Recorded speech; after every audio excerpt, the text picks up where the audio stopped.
गौरी पुत्र गणेश भगवान की जय। जय श्री कृष्णा, राधे राधे। नमस्कार दोस्तों, आपके अपने YouTube चैनल एक्सप्लोरिंग देव स्थानम में आपका स्वागत है।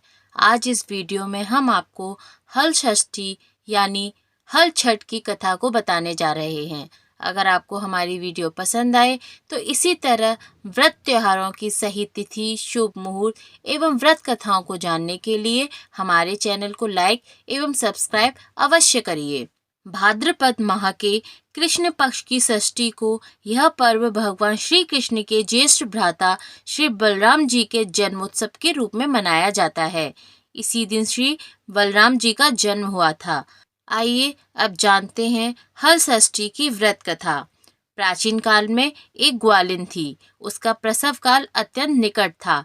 एक ओर वह प्रसव से व्याकुल थी तो दूसरी ओर उसका मन गौरस यानी दूध दही बेचने में लगा हुआ था। उसने सोचा कि यदि प्रसव हो गया तो गौरस यूं ही पड़ा रह जाएगा।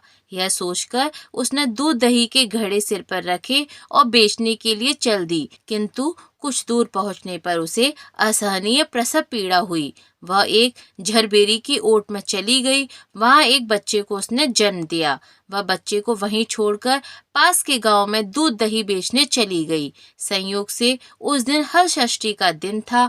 गाय भैंस के मिश्रित दूध को केवल भैंस का दूध बताकर उसने सीधे साधे गांव वालों में बेच दिया।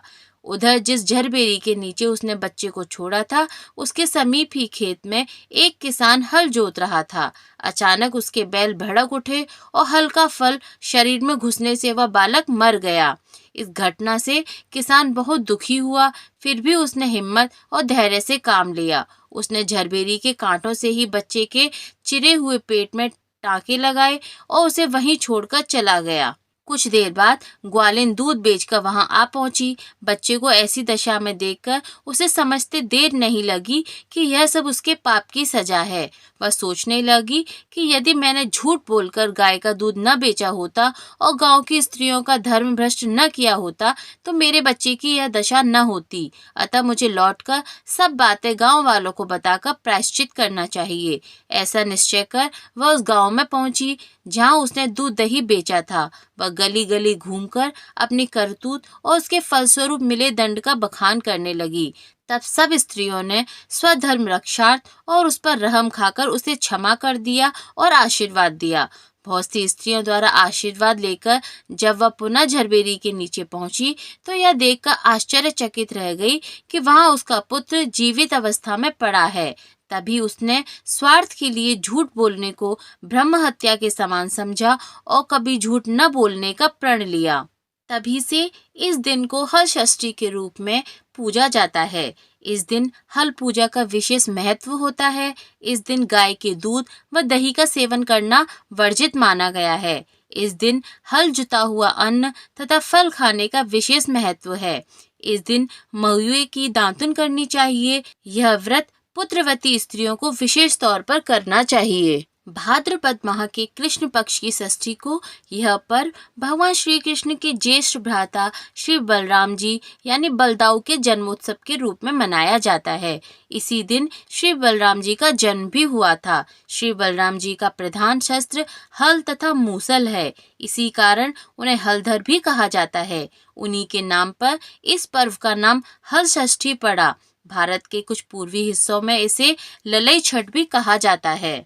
आइए अब जानते हैं हल छठ व्रत करने की विधि। प्रातःकाल स्नान आदि से निवृत्त हो जाएं। उसके पश्चात स्वस्थ वस्त्र धारण कर गोबर लाएं। इसके बाद पृथ्वी पर लीपकर एक छोटा सा तालाब बनाएं। इस तालाब में झरबेरी, ताश तथा पलाश की एक एक शाखा बांधकर बनाई गई हर छठ को गाड़ दें। तत्पश्चात उसकी पूजा करें।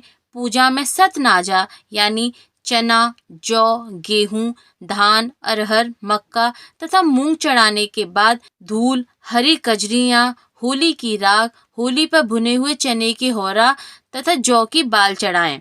हल छठ के समीप ही कोई आभूषण तथा हल्दी से रंगा कपड़ा भी रख दें। पूजन करने के बाद भैंस के दूध से बने मक्खन द्वारा हवन करें। उसके पश्चात कथा कहें या कथा सुनें।